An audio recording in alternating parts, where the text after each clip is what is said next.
Maktoum Prod. N'oubliez pas de vous abonner et activer la cloche de notification. Assalamu alaikum wa rahmatullah. ñuy ñaan mbokk yi rek ñu jàng fatiha salaatul fatiha def ko hadiya ci yonent bi ubbee ko jotaay bi.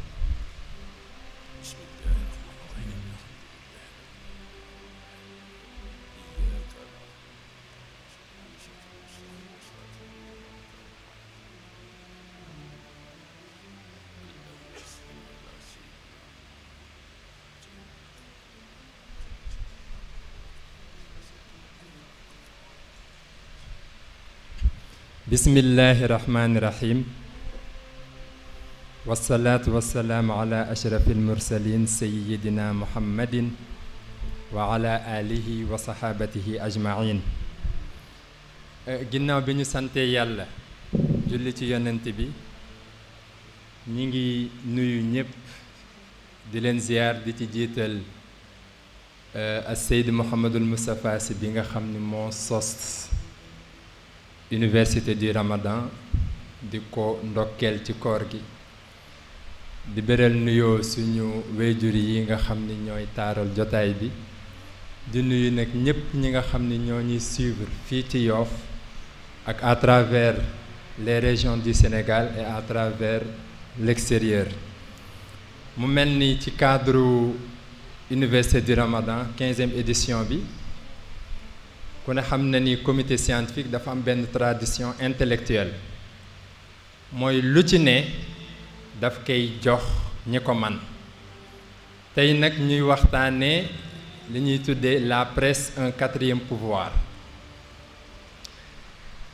ñu tànn kenn ci ñi nga xam ni koo xam il fait partie des ténors de la presse sénégalaise muy docteur Abdou Latif Coulibaly nga xam ni kenn du ko présenté kenn ndax liggéeyam ndax engagement am ci wàllu presse ak communication ci wàllu journalisme dem na ba taxawal Institut des sciences de l'information et de la communication bi nga xam ni bari na tey ay journalistes yu fay génne yemul ci journalisme waaye bind na ay livres yoo xam ni bu ci nekk c'est utile à la société sénégalaise et à son intelligentsia. mu mel ni itam du gan ci Université du Ramadan ndax bii mooy deuxième fois muy ñëw di participer li mu bind ci livre aussi bari na. mën nañu ci tudd rek le Sénégal à l'épreuve de la démocratie octobre 1999 un opposant au pouvoir l'alternance piégée en 2003 la ko édité une démocratie prise en otage par ses élites mu édité ko en novembre 2006 l'ONAS chronique d'un pillage organisé en juillet 2007 l'affaire Maître Sèye un meurtre sur commande en décembre 2009 ak benn roman février La ressuscité en 2008 ak Contes et mécontes de l'Annecy en 2009 kon ñu gis ni yemul rekk ci journalisme mais ko en tant que journaliste d'investigation lépp loo xam ni jëy jariñ rekk mi ngi ciy bind tey nag ñu jox ko la presse un quatrième pouvoir bu ñu nee quatrième pouvoir xel yi dem ci yu ko jiitu ndax Montesquieu dafa tuddoon le pouvoir exécutif le pouvoir législatif et le pouvoir judiciaire am keneen ku ñuy wax Burke di mooy boroom xalaat dem ba tudd la presse tuddee ko un quatrième pouvoir. Qu'est-ce qui fait de la presse un quatrième pouvoir loolu question la boo xam ni nit ñi ñu ngi koy soulever. Est-ce que la presse joue pleinement son rôle? Est-ce qu'elle reste toujours un quatrième pouvoir? Rawatina bu njëkkoon nit ñi lu leen metti rekk ci ni ñetti pouvoir yooyu doxee dañuy recourir à la presse pour mu man di juger mais aussi di jauger le fonctionnement des 3 premiers pouvoirs waaye itam dem nañu ba léegi professeur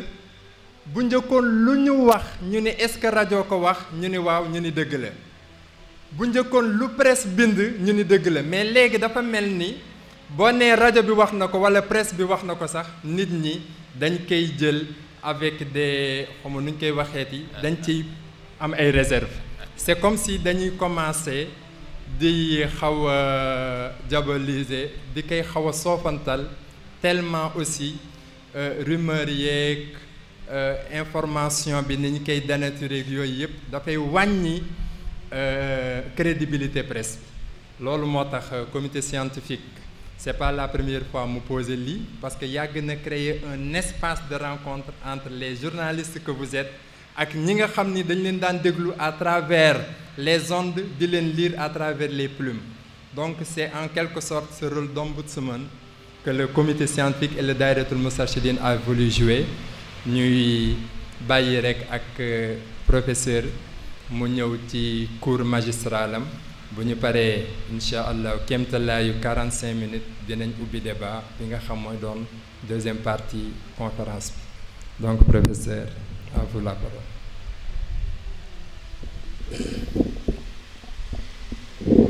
Asalaamaaleykum soo mbokki taalibe yi ku ci nekk maa ngi lay nuyu ci sa tur ak sant gannaaw ba ma yónnee ma xarit ci sëriñ bu baax bi mu jottali ko suma nuyoo jottali li nga xam ne mooy tey maa ngi sàkku ñaan ci moom nga xam ne ñaan yooyu bu ñu ko jotee dina baax ci ñun lool lool lool surtout ci jamono yi ñu toll maa ngi am mbégte lool ci delsi fii toog di waxtaan ak yéen ci li nga xam ne mooy suma métier muy presse ñu tuddee ko 4e pouvoir mënoon nag ñàkk a dellu si ci li nga xam ne moom la sëñ Maxar yi wax léegi muy wax ju jub ju yenu maanaa mu expliquer leen li nga xam ne moo sos ñu naan presse 4e pouvoir ci lan la jógee ak lan moo ko wundu boroom xam-xam yu mag yi nga xam ne dañ doon gëstu xam-xam ci maanaam état naka lay doxee ak nu muy tëddee daf ci am kenn kuñ ci ràññewoon yàgg na lool fale ca tugal mu xëy ne état moderne ñetti kuréel ñoo ŋànk nekkam ak doxam soo leen gisee ay màndarga la yoo xam ne yi mooy wane ndax réew a ngi dox ci yoon ndax doxul ci yoon ñetti kuréel yooyu mooy benn bu ñu wax pouvoir exécutif te fii ñu gën koy ràññee ci turi gouvernement moo nekkit pouvoir judiciaire ñi nga xam ne ñooy àtte ak pouvoir législatif ñi nga xam ne ñooy defar loi yi nga xam ne ñooy defar loi yi nga xam ne ci la ñuy àtte boroom xam-xam boobu bindkat boobu ba mu tëralewul ba pare dafa ne pour réew dox ci tànku démocratie jëm kanam dañuy nangul te nekkal ñetti yëf yi nga xam ne mënta jaas mooy benn pouvoir yooyu nañ leen identifier taxawal leen jox leen moyens ya nga xam ne moom lañ war a liggéeyee benn ñaar mooy pouvoir yooyu danañ collaborer naam waaye nag dañ leen séparer benn ci bokkul ak sa moroom la ngay def waaye ràññee nañ ci benn boo xam ne mooy pouvoir législatif moom mooy càmbar di seet la nga xam ne pouvoir exécutif noonu lay doxalee réew ma ndax dëppoo naag yoon ndax dëppool ak yoon mooy rôle de contrôle bu assemblée nationale ka nga xam ne nag mooy attekat ba balaa ñu yegg ci attekat ba nga xam ne moom rek a ne ñoo ñëkk a jàpp càmbar li nga xam ne moo ñuy féewaloo suñ biir waaye nag bu conflit amee itam ci diggante administration ak yeneen ñoom ñoo koy càmbar xam lu war a nekk ak lu mënta nekk man nag dama bokk ci ñi nga xam ne mosumaay gëm ne presque 4e pouvoir la loolu xam naa dina yëleem ñu bari ñu fi toog tey parce que dama fi ñëw pour ne leen presque 4e pouvoir la waxtaan ceeg yéen waaye ci li ma gëm mosumaay gëm ne presque 4e pouvoir la waaye li nekk ma gëm ko mooy presque contre pouvoir la ñaar yi du benn parce que 4e pouvoir pouvoir pour mu nekk dafa am ku koy tànn ama peuple bee koy tànn mbala dafa am instance boo xam ne loi réew ma ñoo ko désigné ne ko yow yaay tànn pouvoir bi yaa koy tax a nekk buñ nangoo ne presque 4e pouvoir la ñu koy wax man toujours damay laajte kan moo ko fal kan moo ko tànn kenn mënu may tontu ndax dafa am instance bu ko désigné ñu ne kenn désigné wu ko boobaa nag ma ne 4e pouvoir ku ko nangu lu doy waar pouvoir bu illégitime nga nangu parce que mënta ne waaye li nga xam ne mooy suma xalaat ma bokk xalaat boobu la ak ñu bari aussi ci àddina mooy presse dafa taxaw di jaamarloo ak pouvoir boo xam ne yàlla sàkk na la nga nekk fi amma pouvoir boobu muy pouvoir formel mbala pouvoir informel ma ngay def loo xam ne ca doxalin mën nay am impact ci askan wa nga xam ne ñoo fa nekk muy pouvoir bi nga xam ne gouvernement la muy pouvoir judiciaire muy assemblée nationale ak pouvoir bu mel ni sax moo xoo sëñ bi ngeen baal ma bu mel ni mu statut pouvoir bi ñu am boobu sax danañ mën a dem ba càmbar la nga xam ne la ñuy def loolu mooy rôle presse ci àddina loolu mooy rôle presse ci dëkk waaye du rek yemale càmbaram ak xoolam rek ca gouvernement ba ak ñeneen parce que képp koo xam ne boo yëngatoo nga jël décision boobu nga jël mbala nga wax dana war a am impact ca population ba nga xam ne moom nga mbala boo leen santé ñu jóg nekk ci sa waaw pratiquement sax tey ñoo xam ne buñ noddoon sax sëñ bi woo leen ngeen bàyyi noddu ba dem woo fa dem wuyu ko loolu am na loolu moo tax ñooñu it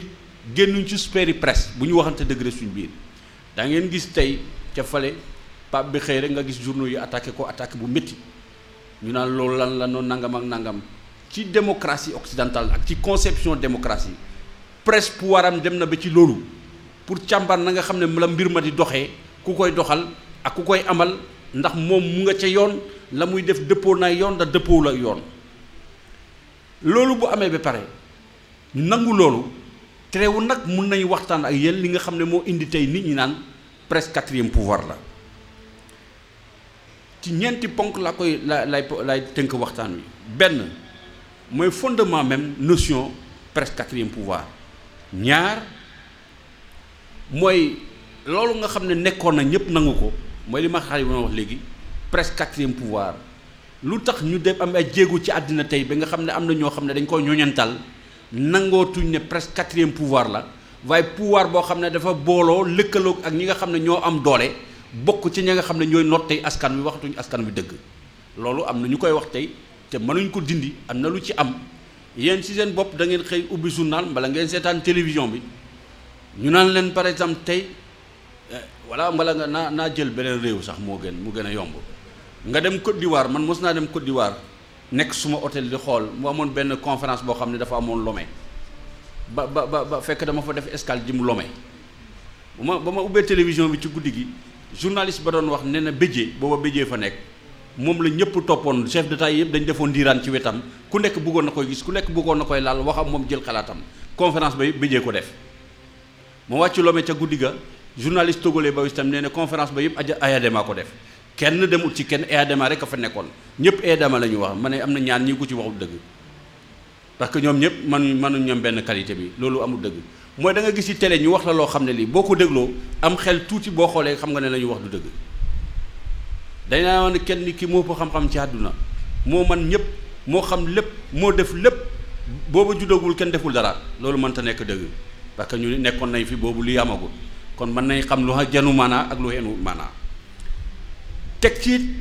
ñetteeli ponk ba nga xam ne lay waxtaan ak yéen mooy lan ci àdduna bi boo génnee ci Sénégal jëm feneen lan lañ mun a jàpp comme takk nga xam ne tey dem na ba nga xam ne presse bi dañ ko néewal doole nasaxaale liggéeyam ba nga xam ne tey bu waxee kenn du ko déglu daanaka ñu jeexalee ci ñeenteeli ponk bi mooy ban dafa am ay borom xam-xam yu am xam-xam yoo xam ne dañu xëy bind ñu ne 4e pouvoir bi nañ ko nangu tey waaye bu nuñ ko nangu lu may mu am 5e pouvoir boo xam ne bi nag dana toog na di ko contrôler moom itam parce que yaay 4e pouvoir rek ñuy lëngal baag di singankalu ci réew mi amul keneen ku ñu mën a contrôler mënta am ñooñu li ñuy wax tey mooy 5e pouvoir jóge nañ ci 4e pouvoir waaye dugg ci 5e pouvoir am na ci xam-xam boo xam borom jàngkat xam-xam bu mag bu nekk ci France ak ñeneen ñu nekk États-Unis gannaaw la nga xam ne guerre du Golfe amoon na ak feneen nit ñi dañuy wax ne tey daal journalistes yi war nañ topp di càmbar li ñuy def ñoom itam parce que nag moomuñ réew mi moomuñu ñun ay citoyens la waaye nag suñ kaddu moo war a mujj kaddu journaliste ku mel ni Abdou Latif Coulibaly rek xëy jëlee sa kay rek di bindu la neex rek soo bindee rek réew mi yëpp taxaw naan waaja bind na ku nekk naan mbaa bindul ci man la bind loolu ñu ne mënta ne nañ seet mbir moomu ñooñu it am na loo xam ne wax nañ dëgg ci loolu. benn lan moo sos quatrième pouvoir boo koy dégg mooy pouvoir yi fi nekk nga xam ne identifié nañ leen nit ñi dañ leen xool ba xam ne ku ci nekk rek même booy doxal yoon dana am tàng yoo xam ne da nga jeng da nga dugg ci loo xam ne du sa yoon du yoon amma mooy gouvernement bi nga xam ne moo war a yore askan wi di ko doxal ci yoon dana dem ba moom moment dana poser ay actes yoo xam ne ñëpp danay xam ne actes yi normalul daa leen ci citer benn léegi balaa ñuy sori bu dee amu leen groupe électionnel kenn mënta xalaat ndax fii ba ñuy pare conférence bi fii ne du këru kenn du gisati dara yàlla mën na xam xëy na am ngeen groupe électoral loolu da ngay dégg gouvernement génn naan pétrole bee cher bitim réew nga dégg gouvernement naan eh bien alors pétrole bi ni ñu koy jëndee seer na seer goo xam ne gi ñun suñu bopp fii suñu dëkk nii rek la mën a demee waaye bu boobaa nga dem Mali demeewu ni boo demee Gambie demeewu ni te ñun ñëpp ñoo jëndandoo pétrole bi fenn rek ñoo fay jógee di ñëw amul beneen Sénégal du ñëw ñu ne ko Sénégal yow dañ la jaayee téeméer yow ba ma ko dañ la jaayee ñaar fukk loolu amul du dëgg waaye lu tax léegi ñun suñ pétrole bi suñ ko jëndee nga dégg ñu naan ñu seer na lool teg ci ñu ne nag ñu ne ñun ñoom bañ fi ñëw 340 mégawatts rek lañ fi fekkoon ñoom def nañ fi 700 waaye déficit bi nga xam ne moo fi nekkoon kenn résorbé ko loolu moo tax nag eh bien pétrole bi di manqué électricité du am loolu am na lu ca nekk dëgg kenn mën koy sànni yëpp waaye nag am na loo xam ne mënuñu koy wax moo yooyu ñu denc ceeroon nga xam ne lu ma ñetti nit mën a jël ñaar fukki milliards ak ñett séddoo ko seen diggante def ci ay contrat yoo xam ne du contrat dara ñoo naan la am na fanweeri milliards ak ñett yoo xam ne gisaguñ ko mais ndax saxaay na kooku mënoo wax nit ñi ne pétrole bu seer bi moo tax ba tax tey nit ñi duñ mën a yaakaar ne am na leen lu laxasu ca mbir ma ci loolu nag maanaam jëf yooyu ñuy def la journaliste yi doon lijjanti ba xam lana di ko wax nit ñi moo tax ñu ne gouvernement boo xam ne mu ngi liggéey am na suñ benn confrère américain bu am tur ñu koy wax George Will bindkat la mu ne journaliste la nga xam ne moo ko tax a jóg mooy fexe ba nga xam ne ñoom ñu ngi seen yaataa yumbe di dëgg askan wi jóge seen yaataa yumbe woowu seen bopp ñoom seen bopp tiit ci seen biir ba delloo seen xel ci àddina delloo seen xel ci seen borom ne na journaliste bu deful loolu liggéeyam wàcc na ko deful liggéeyam mooy daal koo xam ne kii yaakaar na ne mooma rek lépp moom la ko yàlla jox mu fàtte askan wi di ko dëgg di ko piétiner kooku journaliste war nañ fexe ba nga xam ne moom ci boppam bu tëddee dootu nelaw loolu moom d'accord naa ak moom ci wax jooju nga xam ne mu wax ko mu teg ci mu ne aussi boo xoolee ci àdduna bi ñi nga xam ne ñooy defar loi yi des fois danañu defar loi yoo xam ne yow da ngay xëy boo yeexoo xool loi bi nga ne lii ni kuy xalaat mbala ni ku gëm lu tuuti rek lu tarfatal xëy na boo ko gëmee ci mbirum yàlla ak yeneen nag nga mën a taxawee loi boobu daan ci jox ay exemple France dañuy xëy def ay loi yoo xam ne yi dégg naa leen tey ñu ne dañ def loi boo xam ne boo amee ñeenti jabar ak ñetti jabar polygamie ñu nangu sa nationalité française dégg naa ñu ne boo defee crime ñu nangu sa nationalité française xëy ngeen ñu jël avion di dàq Rome yi naan ci loi la ñuy exécuter xam nga loolu doy war la loolu mënta ne ci réewu démocratie boo xam ne yërmande dafa am ci diggante askan wa mënta ne ñaar dem nañu États-Unis bi bombardement kii bi amee en septembre 2001 léegi ñu def anniversaire am loi bi ñuy wax Patriot Act loi boo xam ne la boo ko xoolee da nga naan ñun ñi nga xam ne ay julli lañ moo tax ñu def ko moo tax boo yegsee sax sa tur bi de Abdou Latif mbala Makhari ñooy xoolaat sa carte d'identité xoolaat sa passeport waaye pour dee Jacques mbaa nga tudd Pierre am nga chance passé waaye boo tuddee Abdou Latif mbaa Abdou Salam mbaa nga tudd xaw ma naka da nga fa yàgg ci aéroport bi de day lijjanti dina toggal fii xaar loolu yëpp loolu mooy délit de faciès yow mbala délit de non rek parce que yow musulman nga loolu lu doy waar la am na yeneen loi sax suñu dëkk bi fii boo leen xoolee da nga naan loi bi façon loi bi naka lañ ko mën a jëlee gis naa benn décret boo xam ne barki démb laa ko doon lire di ko xool ma ne décret bi man niñ ko waaye kooku sa gouvernement la mais am na yeneen loi am na beneen loi boo xam ne ñu ngi ko wote fii bi décidé ne APIX société mixte la léegi nekkatul agence loi boobu juróom-benn député ko wote bañ koy wote boobu ñoom ñu nga campagne électorale loolu nañ ko lañ ko mën a wotee ci àddina kenn mënu ko xalaat loolu nag moo tax nag presse ba nga xamee ne moom kenn élire ko waaye de buy bind du xalaat ne man su ma bindee lii bu génnee décret dina ma faase fi nga xam ne laa nekk kooku moom dañ ko fi def xëy na sax loo xam dégg naa sax yéen borom xam-xam yi da ngeen ci wax ne presse moom ak affaire journalisme du tey la sosu dégg naa yàgg na de dégg naa defe naa ba yéen ñi xam téere yi am ngeen lu ngeen ci xam am na benn président américain bu ñuy wax Jefferson benn bés dafa am conseiller boo xam ne dafa waxu rek ne kulbet buntu bi dellu mu ngi sëgg rek di liir mu dellusiwaat ne kulbet buntu bi fekk ko muy liir mu dellusiwaat ba ñetti yoon mu ne kulbet buntu bi rek ne dangaañ toog ne ko président kenn mënta wax ak yow depuis ce matin ñëpp a ngi bëgg a ñëw ñu réew mi ñu ñor yow yaa ngi nekk ci journal yi di liir rek mu ne ko sëñ bi toogal mu toog mu ne ko li nga xam ne sañoo ma ko wax ñemewu ma koy wax parce que boo ma ko waxee ma faasale fi nga nekk ñii ñoo ma koy wax su ma wéetee xool li ñuy jàng dégg ko dinaa wéetal askan bi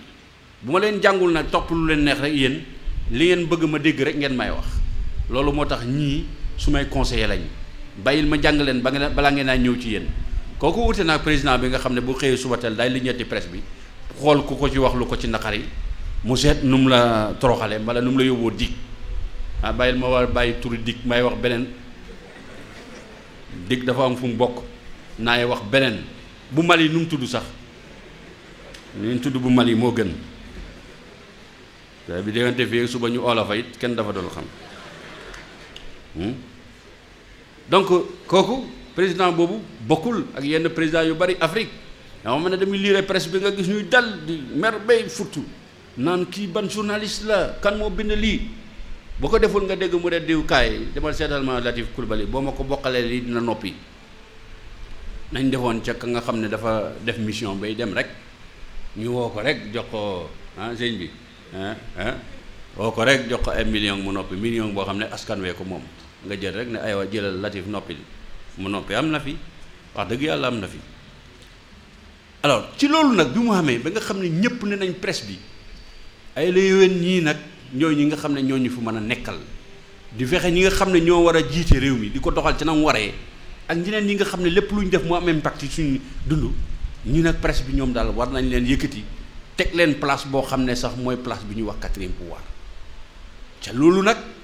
dafa am mbir yu ñëw dëggal ko firndeel ko firnde boo xam ne bii boo demee ci réew mu ñu wax Amérique foofa nag xam nga ñi ñu def yëpp foofa la raay bi téenee moom waaw moom journaliste moom fa leen yàlla may daraja may leen maqaama may leen pouvoir may leen alal may leen nekk mos naa dem ci journal bi ñuy wax Washington Post boobu maa ngi soog a commencé fii su waa ji ba ma fa yegsee ña ma fekk ñuy réunion pour wax ne titre bi la ñuy def suba titre bi mooy gënd suba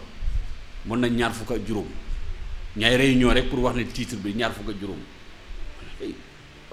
dana war de waaja ma recevoir ma ne ko ñaata ngeen mu ne ma ñaata mu ne ma waaw moom li may wax moom lu normal la mu ne ma fii ci Washington juróom-ñetti téeméer ak juróom fukk lañ ma ne ko mu ne waaw mu ne ma boo demee ci ville bu nekk ci États-Unis am nañ fa bureau boo xam ne di nga fa compter mooy juróomi nit mu ne ko boo ko boolee mu ne ma mën nañ presque ñaari junni nit mu ne ma tey bu dara xewoon bu ñu war a dem bu dee amuñ billet avion dañu loué avion ñu dem mu ne kaw tii fa ngub de ñooñu bokk ñëw ñun ñu de balaa ñuy dem sax fii gànjaay coono la de dangay dugg car rapide mu dem ba ci yoon panne ngay débrouiller boo ootee sa rédaction duñ la mën a yónnee taxi bu la yóbbu waaye addunaa ni demee ñëw foofu journaliste fonk nañ ko fonk koo xam ne gii su président Amérique te loolu lu am la président bu foo munti ñëw bu buggee jël benn décision boo xam ne bu am importance la waxuma vice président bi dina waxtaan ak moom dina waxtaan ak président Sénat mais bu ñooñu wéyee xam nga ñan lay convoqué ñu ñëw ci bureau bi mu waxtaan déy leen ko mooy ñetti éditorialistes yi nga xam ne Washington ñoo fa gën a am maqaama ñoo fa am gën a daraja teg ci ñaar ñi nekk New York ñaar ñi nekk Boston dana leen invité Maison Blanche ñu waxtaan ak moom ba pare mu ne lii laa bëgg a def fii laa bëgg a jëm lu ngeen ci xalaat parce que xam na ne bu leen ko waxut bu ñu d'accord moom bu génnee ñoom bu ñu ko contré bind ko petit laaw mën naa indi ay problème moo tax ñuy diis ak ñoom it bu ñu fa duggee loyalement lañ fay duggee danañ toog wax seen xalaat bu président lii laay def ne président lii man ànduma ci yow boo ko bindee danaa ko attaqué waaye nag libre nga def ko waaye man libre naa attaqué ko su génnee it doo génn rek foo tourné rek gis ne président recevoir na diw lii la wax ak moom ñoon dañ mën a garder secret bokk ñëw suñ conseil des ministres nga xam ne bu ñu génnee lépp ak ci presse bi boo xëyee rek gis président mer na démb président nee na nangam président nee na ministre sangam nangam loolu foofu amul fa de foofu gars yi dañu am secret dañu naan cellalal def ko ci sutura ak teggin liggéey la ñuy liggéey nag pare dañ am takk ci ñetti yëf ci États-Unis nga xam ne ca la maqaama journaliste gën a kowe nag ñu teg leen foo xam ne fii da ngay tiit mooy benn président Nixon yéen ñëpp xam ngeen ne président Nixon benn enquête yi journaliste a ko tax a daanu Bob Woodward juróomi at la am Washington Post yàlla may ko mu lëkkaloog benn waay boo xam ne bii moo doon patron bi mu nekkee ci marine bi ñu ko wax George Profond mu nekk premier conseiller national security ci la bokkoon muy lëkkoog moom mu koy wax lépp li nga xam ne la Nixon def mu boole ci ay enquête am génn benn ay articles yu doy war ci Washington Post 1974 am ko génnee nag ñu wëre wuruj yi nga xam ne moom la Nixon wuruj constitution bi wuruj yi nga xam ne moom la président Nixon wuruj ñi nga xam ne mooy ay àndandooram ak loi Amérique booba nag foofu procureur yooyu nag bokkuñu ak suñ procureur yi fii booba nag procureur yi nag ne mbir mi fi mu yegg nag nañ ci taxaw Sénat bi xëy nommé benn procureur indépendant yéen a ngi fàttaleku Kenneth Starr mooy procureur indépendant bi toppoon Bill Clinton 8 rek fu waa ji dugg rek mu ne ko ndaw si daal jote ngeen yaa moom il faut nga wax ñu fu ngeen jotee nu ngeen jotee mbir moom yéen a ngi koy fàttaleku day na waa ndaw si doon stage ci bureau bi waa ji topp ko rek 8 ne ko jote ngeen mu ne jotewu ma ak moom mu topp ko rek ba mujj naan ko waaw wax dëgg yàlla ngeen jégal ma waaw wax dëgg yàlla raayoon naa ko waaye nag defuma moom dara xam nga loolu lu yëpp ni président nga topp ko rek bu koy tiñal rek fu mu tourné nga ne ko yow yaa def mbir mi Nixon itam dafa am benn procureur bu mel noonu bu ñu ko nommé woon mu ne ko nag band yi nga xam ne moom nga enregistré woon ak gars yi danga ñu ko jox mu ne duñu ko jox procureur bi saisir Sénat bi ñu def ko procédure d'impeachment déposer affaire bi waa ji nag xam ne nag fi mu nekk lépp jeex na mu démissionné départ procureur boobu moom bokkul ak procureur boo xam ne bu ñu ko ne jàppal Latif rek mu jàppal Madiambal Diagne mu jàpp ñu ne ko bàyyil Madiambal Diagne mu bàyyi Madiambal Diagne bàyyil Latif mu bàyyi Madiambal Diagne procureur boobu moom du loolu de alors même Nixon mujj daanu 74 dafa daanu kooku moom but wër moom ak ñoom ñoo ko daane ak Carl Bernstein ñoom ñoo ko daane complètement ñoom ñoo ko daane dossier Pentagone mooy ci guerre Vietnam bi Amérique tey buy génn Vietnam bokk na ci li nga xam ne New York Times bind na ko ci guerre Vietnam bi wone li nga xam ne noonu lañ doon def nit ñi doon bombardé di sànn napalm yi di def lu la neex mel ni ab bandi bu wàcc ci dëkk rek ku la neex fetel ku la neex rey ñoom guerre bi daal mooy la ñuy def Irak rek ku yëngatu sax ci ñax mi rek nga fetel ku romb nga boo yaakaaree ne kii sax dafay ki rek nga fetel dañ am devise ne na nga fetel rey moo gën nga bàyyi koo xam ne kii daf la rey nga rey sax innocent moo gën musiba ngoog loolu musiba la loolu yooyu nag la journaliste yi xool ba xam nuñ koy defee Vietnam génne ko ci ay série dossier bañ ko génnee nag gars yi ne ñii fi mu nekk nii nañ fexe noo xam ne dañuy jubóog Vietnam kisi nga dem di ñëw moog la dicto bañ mujj am accord am na yeneen ak yeneen yoo xam ne mënoon nañ ko sax cité fii suñu dëkk man mos naa bind benn affaire ma dégg président ba mu ñëwee mu ne gars yi bu yóbbu journaliste yi aéroport wan leen avion bi ba mu leen wane avion bi ne leen suma avion bi rafet na gars yi ne ma waaw président rafet na journaliste boo xam ne mos a yëg avion xam nga indi ko ci avion dafa rafet avion bu ñu defar mu bees takk ñu wàcc ma leen xam ngeen li gën a neex ci mbir mi nag gars yi ne ko lanam mu ne dërëmu jàmbur dugg ci ma ne ko foofu xamul waajur nekk ci àddina di may 8 milliards 10 milliards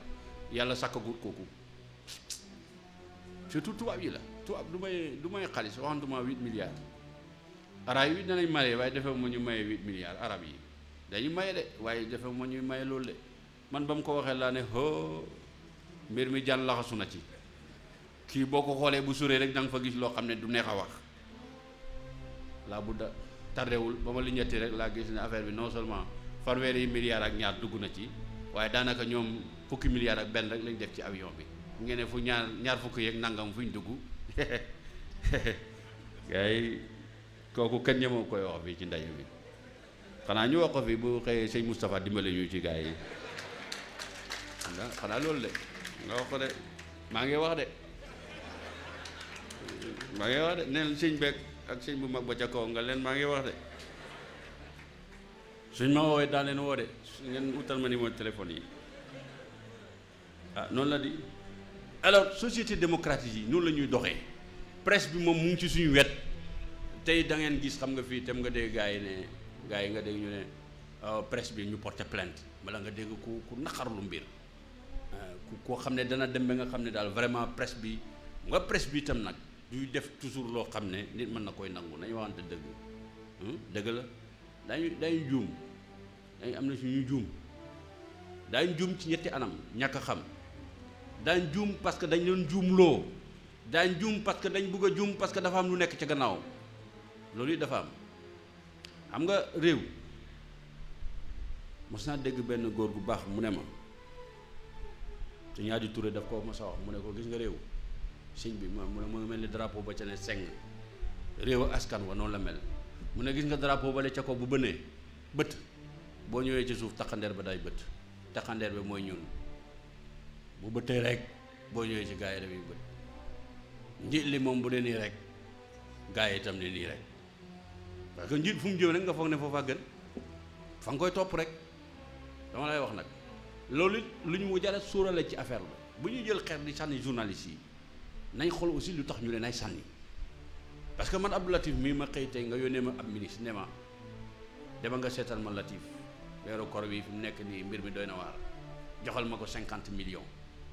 sëñ bi 50 millions neexul a wax de 50 millions nga mun a calculer da nga xëdd tabax raax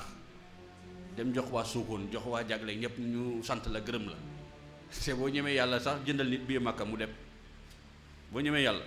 da nga koy jëndal bii Makka nga dégg muy puukare nga dégg mu naan càmmeñ jee ko yóbbu Makka càmmeñ ji mu ngay liggéey fale ci journal ba Abdou Latif moo ko yóbbu Makka ni mu baaxee ni mu baaxee boo xamoon na ma amee 50 millions yi doo ko wax de booy siyaare yi yónnent bi sax boo yeggee da nga daw boo jógee kaba kii waaye nag ñun su yoon nekkul ci loolu fa ñuy jël rek nga dégg ñu naan moo baax moo baax mooy baax kasaara alors mooy wax ji mooyu li rek amul benn combat boo xam ne peuple bi dina ko engagé te presse bi nekkul ci wetam amul soo déggee tey ñuy wax électricité yi xeex bi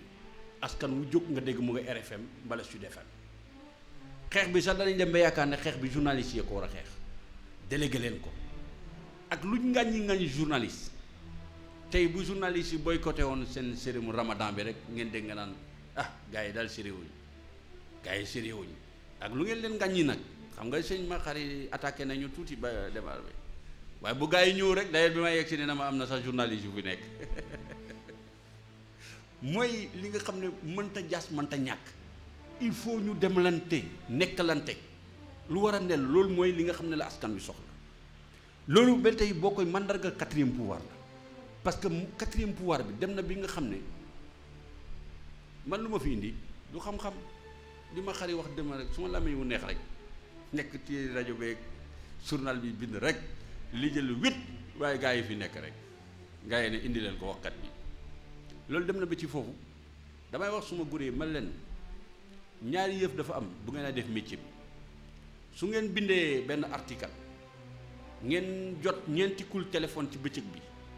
waa ji leen suma waa ji sa article bi rafet na neex na bu ngeen ci tiitaru da ngeen a jàpp ne ma suma benn professeur doon wax ne am na téeméer yoo xam ne dañ la bañ a oo parce que dañ considéré ne dof nga ku ñàkk fayda nga bala ku corrompu nga donc ñeent ña la woo say soppe lañ mais jàppal ne am nga téeméer yoo xam ne fañ la contact ci réew mi bugguñ lay woo sax di sip la soo jàppee noonu doo sinkankalu doo yëkkati mbagg parce que yëkkati mbagg xam nga li suñ borom wax ñaata minute laa wax soo ma bàyyee danaa wax de moo ci des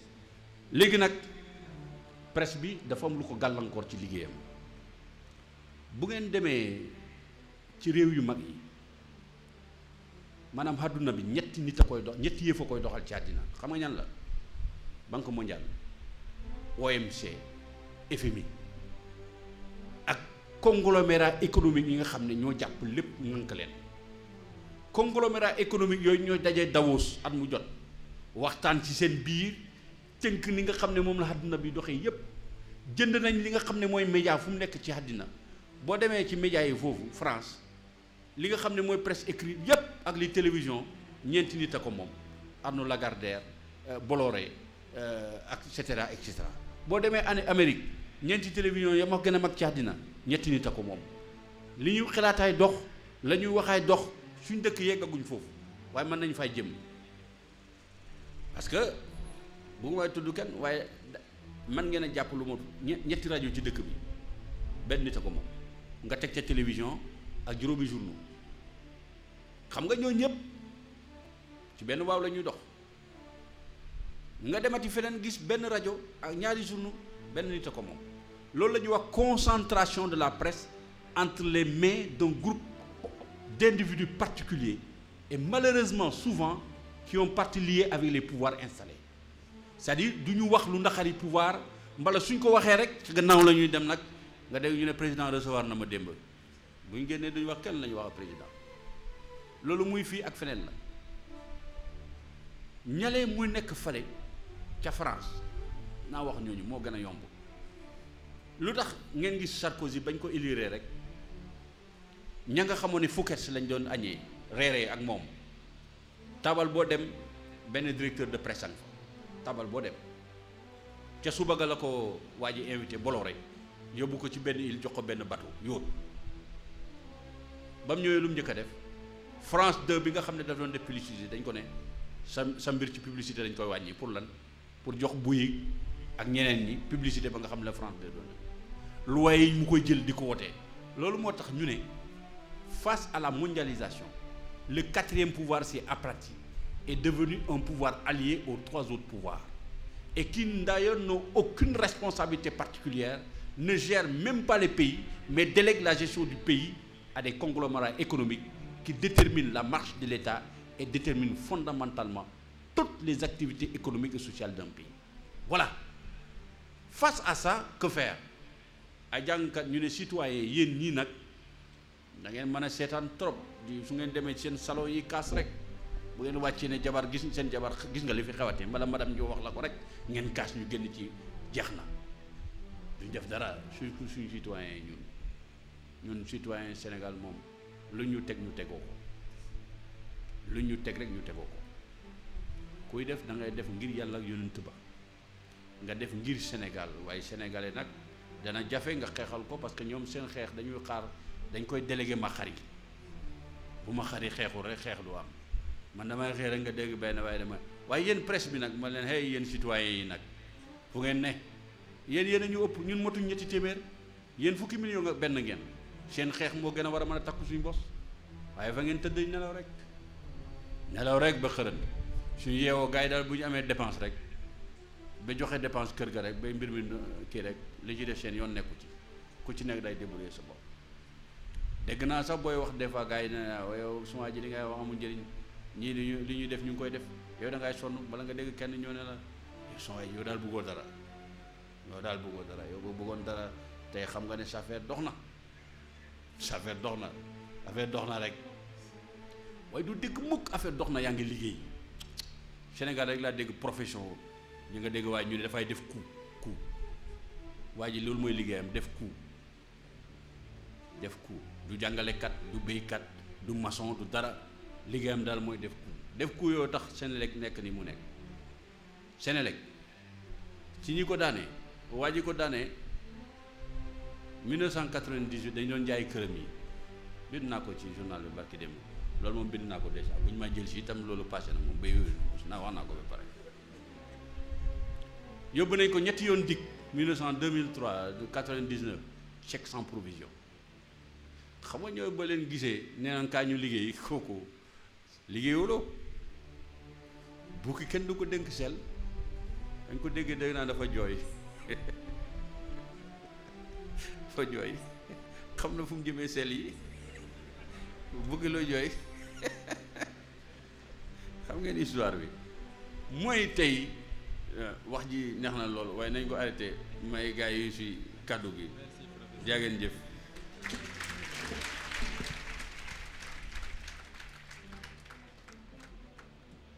Merci professeur.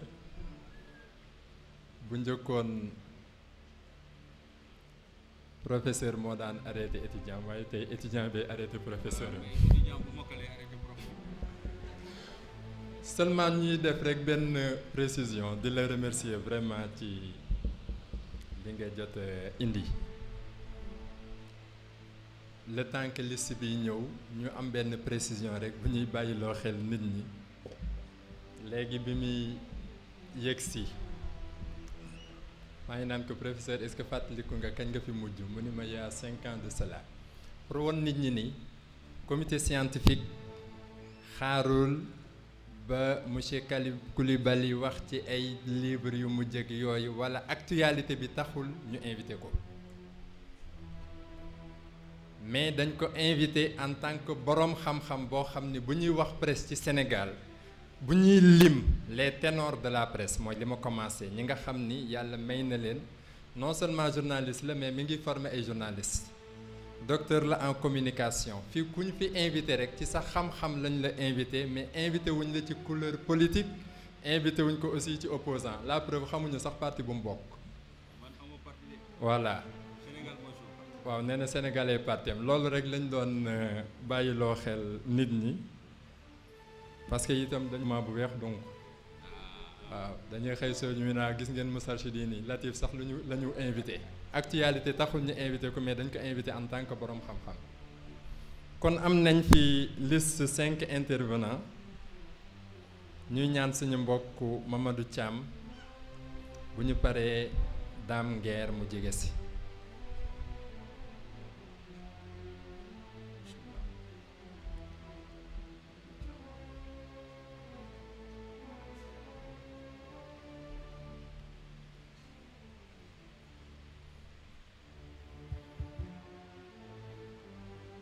salaamaaleykum.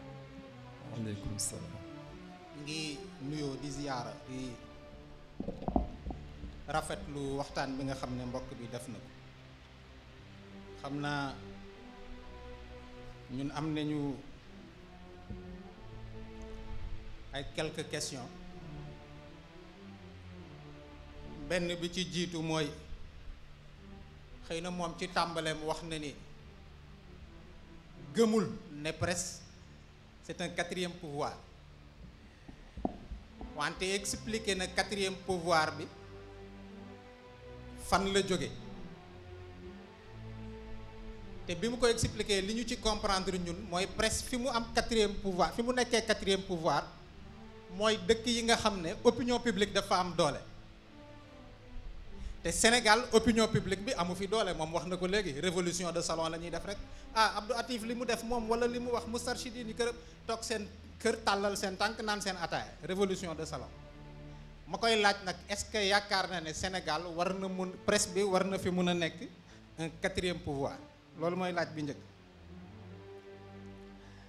ñaareel bi mooy bi mondialisation bi amee ba léegi gis nañ ni on tend de plus en plus mooy li mu jeexalee à de grands groupes de presse te grands groupes de presse yooyu li mu jur mooy ni il est devenu difficile de mesurer le degré d'indépendance de la presse te dañu wax ne presse bi loolu moo ko may doole mooy son indépendance mais bi grand groupe de presse yi amee ba léegi c'est devenu difficile de mesurer le degré d'indépendance de la presse alors loolu dafay poser benn problème mooy la qualité de l'information bi ñuy joxe li tax ma laaj ko mooy sama soxna damay faral di déglu RFI su ma taalee rek mu ne fayal li ñu waxoon démb la ñuy waxaat c'est-à-dire waxuñu du même information du même wax bi moo ñëwaat mais c'est-à-dire c'est le même type d'information matraquage information bi moo am boo taalee rek la première chose bi ngay dégg mooy bombe éclaté na fële mujaahidiin yi def nañ dangam fële nangam tey Pakistan la suba Afghanistan la gépp c'est exactement la même information qui revient au jour le jour donc qualité d'information bi par rapport ak groupe de presse yi ni ñu toll léegi par rapport ak mondialisation bi man ma ko doon laaj naka la gisee loolu. Dernière question.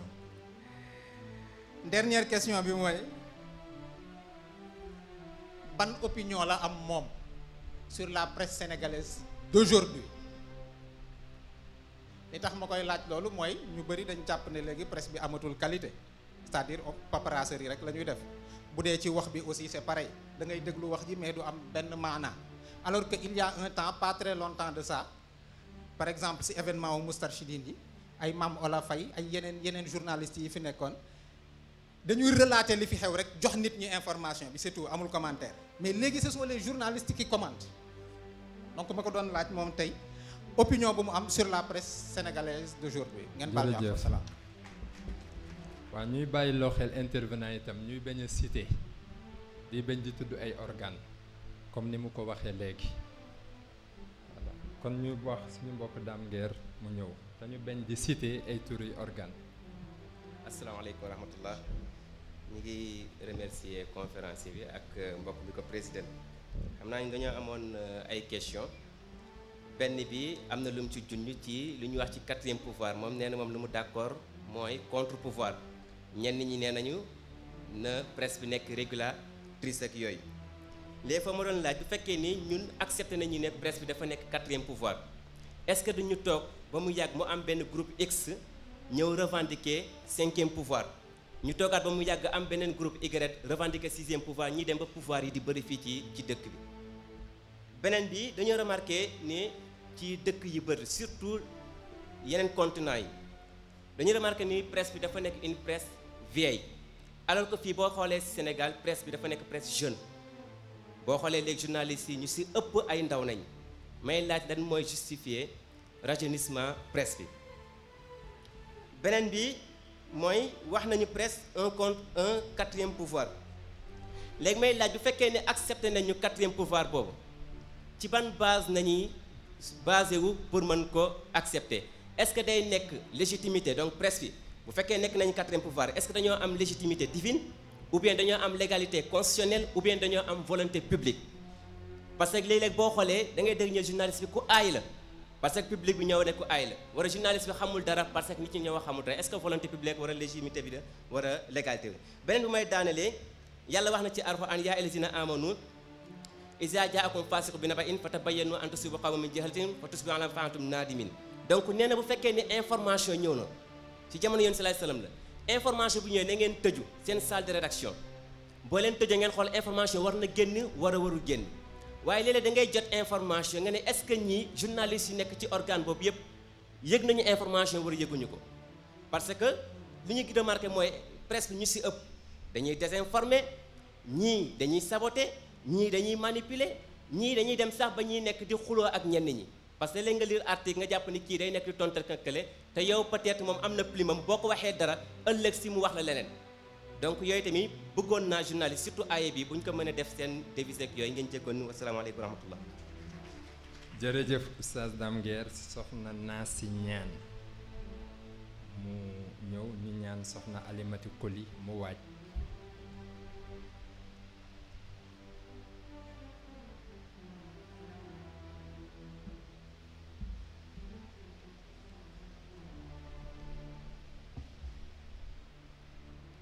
asalaamaaleykum wa rahmatullah xam naa ñu ngi rafetlu waxtaan bi dañoo amoon ñaari question yi rek yu ñu bëggoon a poser xam naa bi ci jiitu tonton Maxari xaw na ko junj sax ci waxtaanam mooy li ñu bëggoon laaj mooy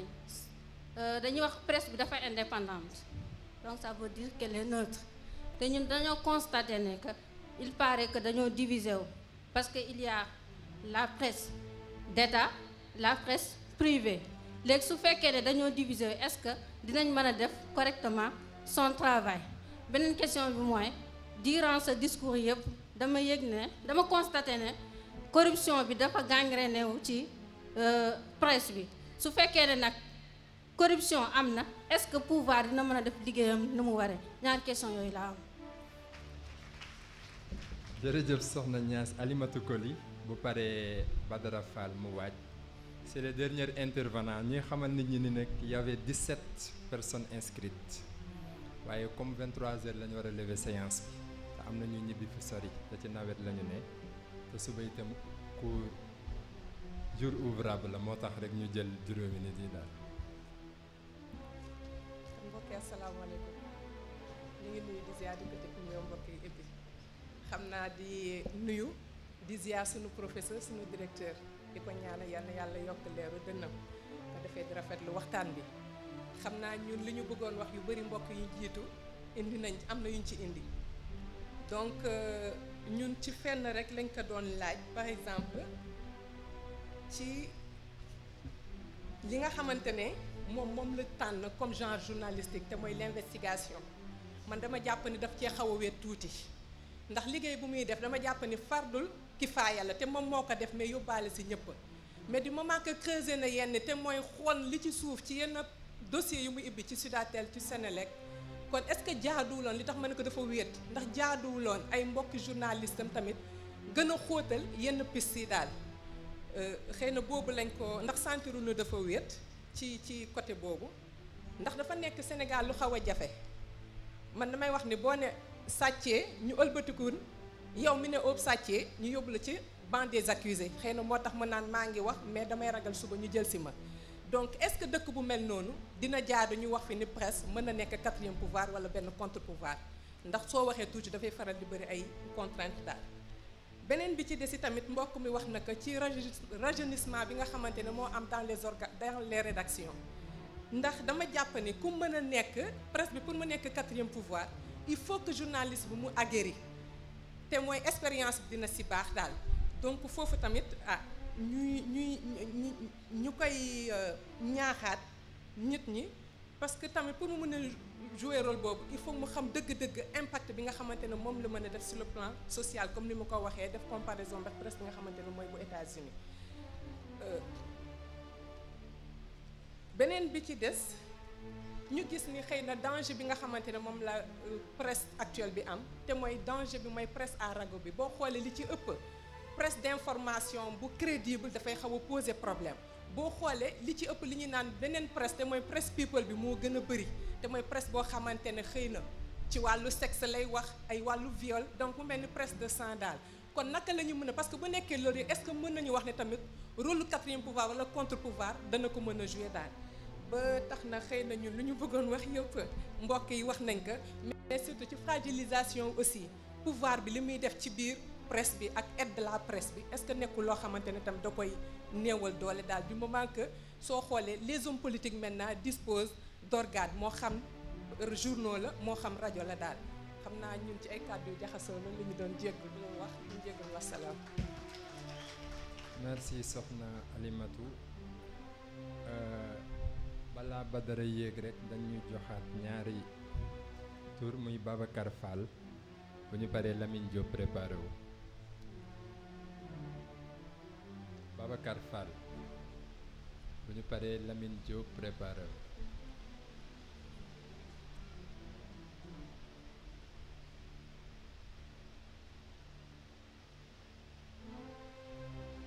Lamine Ndiaye waaw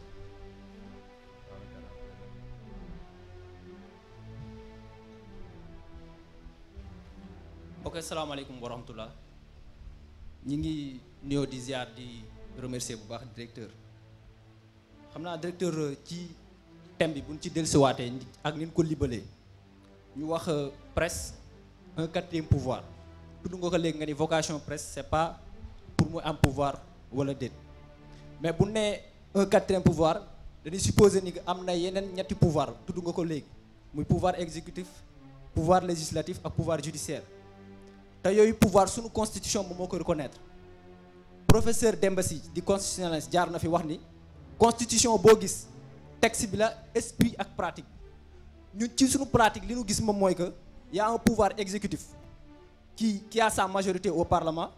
et qui a son ministre de la justice qui contrôle la justice léegi ñetti pouvoir yooyu boolewu face à un seul pouvoir qui est le pouvoir de la presse est-ce que dans ce cas même bu presse bi nekkee contre pouvoir est-ce qu'elle ne risque pas d'être écrasée par le pouvoir loolu laa bëggoon laaj beneen bi dañ la mës a dégg ci sa kàddu nga ni le journaliste c'est une prise de conscience politique c'est l'engagement ma bëggoon xam quand est-ce que le journaliste doit-il s'engager pourquoi il doit s'engager et comment il doit s'engager sama dernière question moom mooy dëgg-dëgg directeur kan mooy journaliste est-ce que ku am carte de presse rek journaliste bi ngeen baal ma wax. jërëjëf Babacar. Lamine Ndiaye bu ñu paree moo Babacar Fall moo dem nii. Lamine Ndiaye bu paree Badra Fall mooy suñu dernier intervenant. Lamine Ndiaye waited.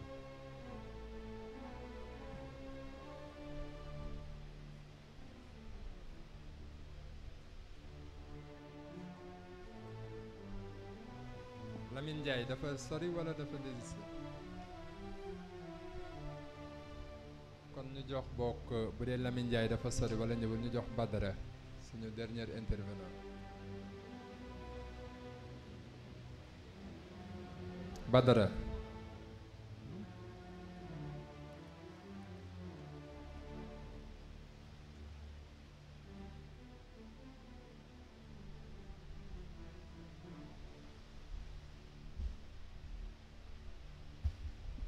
asalaamaaleykum Abdou Latif ñu ngi lay nuyu bu baax di lay masawu coono ni ko Maxari waxee rek dafa naa université bi doo fi gan te itam ma ànd ak Maxari si précision bi mu def wane ne li tax ñu lay woo fii du tey bari na ay waxtaan yoo xam ne daan nañ ko seq suñu biir ak sa yenn ndaataango yu mel na Mame Less Camara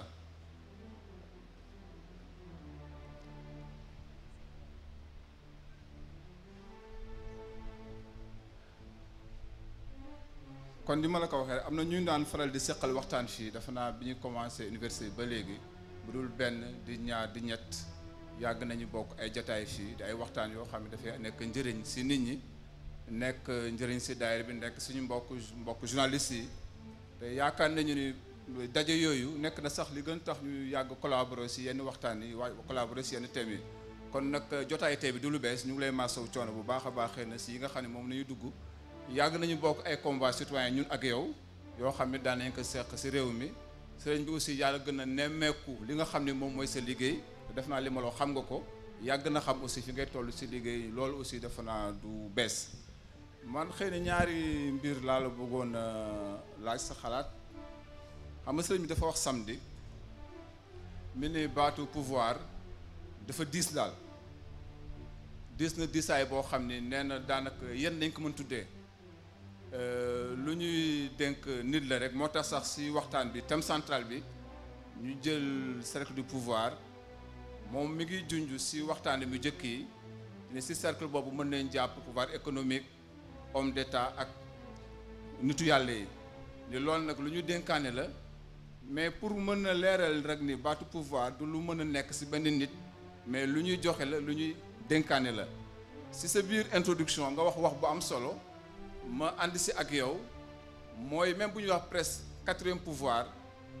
rôle contre pouvoir bi muy joué ak taxaw gi muy taxaw pour xeex yenn abus de pouvoir yi loolu defe naa ñoom rek si penc mi xëy na du ñoom ñooy def loolu am na yeneen mbooloo yoo xam ne ñu ngi fi nekk di yëngu nekk contre pouvoir di xeex yenn abus de pouvoir comme man dama d'accord si yow sax li nga ni même baatu quatrième pouvoir sax amul bon bi si des mooy dama lire barki démb Ignacio Ramones bu Le Monde diplomatique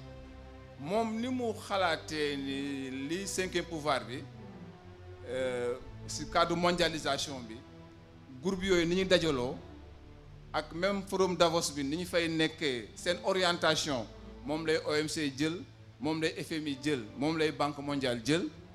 mi jàpp si loolu nag mi ne loolu léegi moom mooy kon cinquième pouvoir mais bu ñu waxee loolu kon duñ si génn ëllëg aussi beneen mbooloo bu taxaw am benn doole am réalité yu bees si ñëw mën nañ ko tuddee sixième pouvoir kon est-ce que mënuñu jàpp ne pouvoir bi ñuy wax yéen la rek nekkul si benn nit benn wërngal la boo xam ni ku nekk boo yëngoo am benn doole mbooloo mën la dëgg rek mën a jàpp ni am na nga pouvoir mais li ma la bëggoon laaj aussi mooy bu fekkee ni dañuy wax quatrième pouvoir wala cinquième pouvoir fi ñu koy tag est-ce que dafa nekk fu ñu mënta toll ci jamono benn réalité moo koy indi wala en fait yëngu bi li rôle bi ñu joué rôle contre pouvoir la wala taxawaay bi ñu def ci penc mi dama wax exactement ban la ci nekk daal wax dama bëggoon xëy na ci aspect boobu ñu seet rek ban xalaat nga ci am ak yan gëstu nañ si mën gëstu pour jouer rôle moo tax man daal comme yow d'accord naa ni rek daanaka quatrième pouvoir kay mënul wax ni am na même bu ñu wax fi cinquième mais li ma jaaxal Ignace Ramon dafa ni moom ñooñu am nañu cinquième pouvoir ndax bu nekkee ay groupe de presse la yoo xam ne sur le plan économique am nañu doole boobu kon bu ñu mënee peser rek mën nañ leen wooye cinquième pouvoir mais en fait en fin de compte est-ce que kenn sax am na pouvoir benn wërngal la boo xam ne ku nekk am nga noo agiré boo agiré di nga am boobu doole daal kon de bëgg naa si am sa xalaat daal seet yow na nga koy analyser daal encore une fois ñu ngi lay sant bu baax a baax a baax a baax a baax sa teewaay fii aussi lay sant bu baax a baax a baax seen liggéey yoo xam ne di nga koy def incha allah li nga ni ñu ñaanal la si ñi ko dégg dañ ko dégg mais di encore une fois ànd ak maxari si leeral boobu rek lu ñu tàmbali la tey mais duñ ko jeexal tey ni ko Mame Less Camara tàmbale woon ak ñeneen moom indi tey sa wàll ëllëg aussi kenn dina ñëw loolu laa amul lu mais wasalaamaaleykum wa rahmatulah merci. jërëjëf kon yaakaar naa Lamine Ndiaye bii ñu wax dafa désisté kon ñu bàyyi ak professeur mu indi ay leeral di wax ne rek presse ji fi teew aussi ñu ngi leen di remercier ci seen présence journaliste yi fi teew. jaajëf Maxari maa ngi gërëm mbokk yi nga xam ne ñoo jël micro bi laaj ma ay question bala ñu def ay contribution ci débat bi mu nga tàmbalee si sëñ Mamadou Thiam sëñ Thiam dafa ne moom ci xalaatu boppam mooy mënuñu wax mukk quatrième pouvoir ci société boo xamee ne opinion publique amul ca réew moom mbala opinion publique bi taxawul taxawaay boo xam ne bii dafay exiger ay comptes daf koy exiger ci presse bi di ko exiger également ci autorités yi nga xam ne ñoo fi nekk loolu d'accord naa ca yow soo gisee ñu naan quatrième pouvoir c'est parce que presse bi quatrième pouvoir bi amul ko lu may nga xam ne société bi ci seen bopp ñoo ko dooleel parce que nangu la nga xam ne moom la presse bi di wax ànd ca moom ràññee lu baax la muy teg di ko wax ànd ca moom jàppale ko ca jàppale boppam pour loolu wéy mooy li ma leen doon wax léegi rek xam nga fii da ngay dem ba ca kanam ngay wax di bind ba ca kanam nga naan man daal est-ce que man wér naa parce que man su ma wax ji bari na trop te fa nga xamee ne askan wi da taxaw xeexal seen bopp day mel ni yow yen boobu yegg yaa ko yenu mooy ñàkk opinion publique bi ngay wax d'accord naa ci yow foo xam ne opinion publique amu fa opinion publique du dara lu may askan wi mbooloo man koo nekk benn am lu muy bañ am lu muy nangu loolu mooy opinion publique loolu bu amul quatrième pouvoir mënuñ ko wax lu indi différence bu moon tudd suma bopp man bind naa benn livre def ko ci presse bi koo xam ne dafa sàcc 4 milliards mooy livre bi mu bind ci LONASE sàcc bi amul nattable dem nañ ba tribunal général maa wax dëgg ñu daane nañ ko kooku mu dellu wëlbate ko ànd ak procureur ne daf may porter plainte parce que document yi nga xam ne maa ko bind dëgg la waaye dama ko sàcc ñu ne fu ma ko sàccee man leen ay la yowén man sàccu ma dara man ña ma ko jox mënuma xalaat nañ fañ sàcc parce que ay kilifa yu nekk ca biir société ba ñëw waxtaan ak moom ne jébbal may dossier man naa xalaat ne ñooñu fañ ko sàcc man uma koy xalaat ma xalaat ne ñooñu fañ doon def rek lu baax pour suñu réew lu baax pour seen société mën naa xalaat ne fañ ko sàcc mënuma koy xalaat xanaa kañ fañ ma bëgg a tuumaal rek moo tax waaye bu opinion publique amoon ci réew mi gouvernement bi la mu njëkk a def mooy dàq directeur société booba du taxaw mais opinion publique bi seen yoon nekku ci seen yoon 20 milliards lañ sàcc ci affaire Soudatel bi 20 ñaar fukki milliards ñetti ni taxu séddoo ñaar ñi jël fukki milliards ak juróom ñeent astaghfirullah ñaar ñale jël ñeenti nit ñaar ñale jël 5 milliards waaye ka ndaw lu neex yaa yàlla suñ borom am na ñu mu yàkkamti de li nga wax ci mondialisation dëgg la sëñ bi mondialisation mooy li nga xam ne boo yeewoo mu ci ceebu jën sa lal bi ngay tëdd mu nga fa soo duggee sa oto mu nga fa foo munti dem mondialisation mu kenn mënu échappé presse bi mënu échappé ci mondialisation bi loolu mooy li nga xam ne mooy dëgg parce que une société monétaire boo amul monnaie bokkoo ci mbir mi société boo xam ne loo yëkkati xaalis la fii bu xaalis amutoon lamp yi duñ tàkk tant bi du sotti loo bugg a jaamu yàlla dem Makka boo amul xaalis doo dem xanaa ñu may la ko ñu la ko may doo dem de xaalis mondialisation nag mooy loolu tout est monétisé, tout est transaction financière, y compris les médias. Il ne faut pas se faire d'illusions par rapport à ça. On y échappe encore. Si les médias sénégalais sont aussi faibles aujourd'hui, parce que les capitalistes ne sont pas entrés dans la capitalisation des sociétés sénégalaises. C'est vrai. Mamadou, li nga wax dëgg la loolu amoo ci ñaari wax qualité de l'information waaye gis nga nag loolu dama bëgg ñu déggoo ci benn mbir foo dem qualité am na fa ak lu bon am na fa man jànguma yàlla mayut ma loolu alxuraan laa bëgg a wax mais man dinay dégg oustaz yu waare ci rajo bi du ma leen ay bëgg a dégg manuñ la ñuy wax laa yaakaar man maa ko wax fii amu benn xam-xam mais man la ñuy wax doyut ma ñooñu manuñ c'est pas de la qualité na fi sëriñ soo xam ne dajaloo nay imam naan riba bi yooyu am nga droit ni nañ ko indi lekk ko iliman yooyu doyuñ ma foo dem rek am na fa lu baax ak lu bon presse ba aye tey d'accord naa yéen mais bu leen def illusion métier boo gis ci àddina ñu koy doxal rek am na ñu koy doxal ca charte yam ma nga xam ne lañ ko tegal am na ñu koy dox ci nga xam ne dafay saafaanoog charte yooyu li ñuy ñaan yàlla nag mooy ña ëpp di ko doxalee métier ba la nga xam ne moo war xam nga man du ma départ ca imam ya nekkoon méridien rek pour ne imam yi ci réew mi yëpp baaxuñu du dëgg ñi nga xam ne nag dañ bëgg xaalis ñu leen jox 50 millions 100 millions ñooñu moom boo leen remplacer li yónnent bi sax ñeme nañ koy def pour wi ko ñoom xaalis rek loolu moo nekk ci wax ji d'accord naa yow est-ce que au Sénégal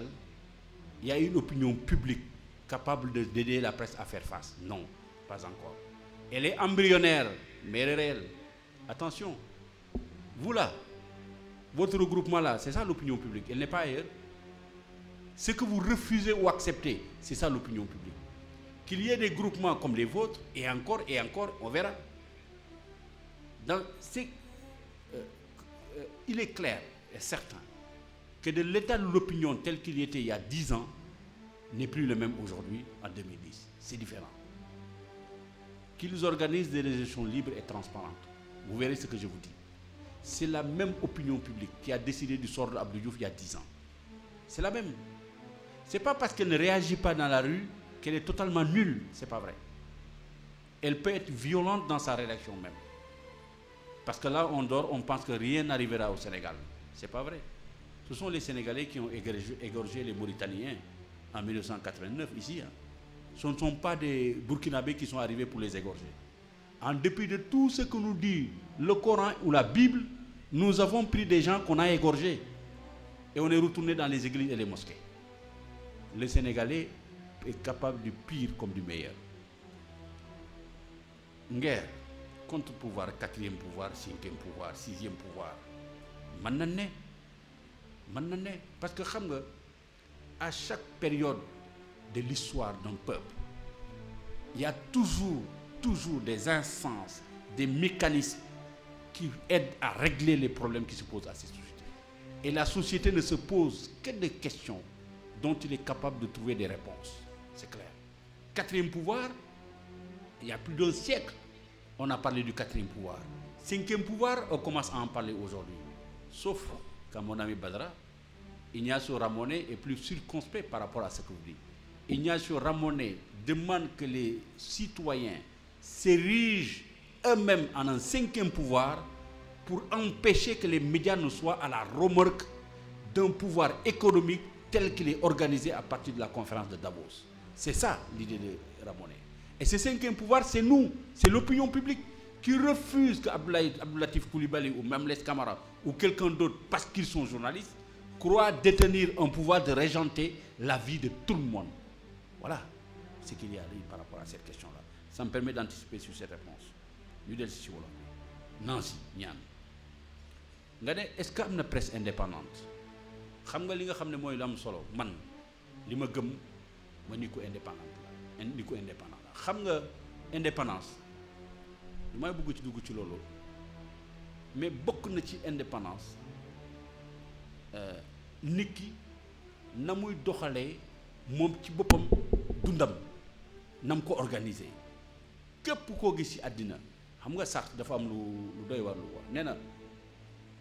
il peut se sentir en liberté en prison xam nga man ci suma bopp su ma bañee ku ma noot kenn du ma noot ci àddina parce que maa ngi jàpp man li may liggéey ci àddina non seulement dama koy liggéey pour man suma bopp pour dund ci téye ci suma njaboot mais nag dama gëm leen lépp lu suma plume bi di bind su ma demee son borom dina ma ko laaj ma loolu laa gëm kenn ci àddina mënul fexe ñëw ci man ne ma lii da nga koy def mu nekk ngir man suma bànneexu bopp ñu dëgg ba intérêt askan bi mënul nekk li ngay wax dëgg la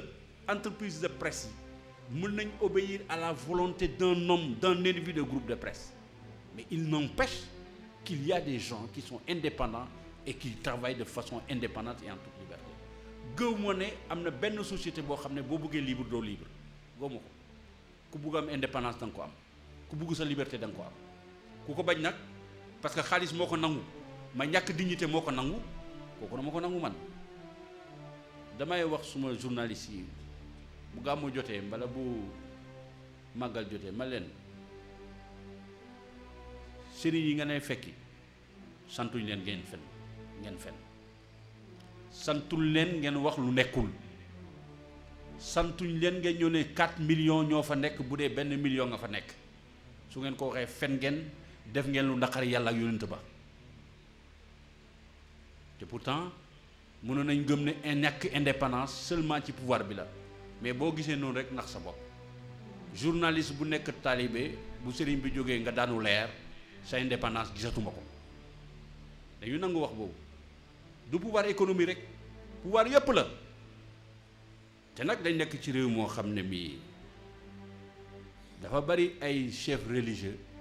waaye guide religieux maa ngi koy càmbar di xool ndax bari na fi guide religieux bu taxaw fa nga xam ne la guide bi war a def di tëj njàll nit ñi jëmale ci njàlla nëbbu boppam bariwul de am na nag mooy li nekk ci suñ mbir ñu nit nag ñi mbubboo journaliste bari na di fréquenter conférence de presse yi gàddu carte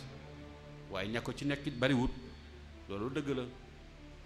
li ma la wax aussi lii la wax nga moo boo xam ne dafa rëy nga ne la presse est gangrénée par la corruption d'accord uma am na ñu corrompu am na ñoo xam ne ils sont corrompus ñu ngi lekk lu leen lewut corruption yàlla ko njëkk rëbb ci téere bu sedd bi xam ngeen ko yàlla moo ko gën a xam fuuf mu tax du ma ci ñemee wax te boo toggee ci ndaje yi booy tapale feneen fii boo fi yegsee borom course yi toog doo ñemee wax yenn yi da ngay màndu Alimatu Koli nga ne investigation solitaire xam nga nag man dof laa man du may wéet man mii ngay gis nii du ma wéet man lu suma bopp jàpp ne lii laa war a def ci àdduna bu ma ko defee rek toog naa tranquille naa ku ñëw yaa xam ku d'accord ca la ma def yaa xam ku ci d'accord yaa xam dof laa noonu laa mel mais li ngay wax xam naa ko wax yaxi wax ji xam naa ko journalisme d'investigation lu am njëriñ la lu am itte ci réew la waaye nag def ko it dafa jafe dama lay wax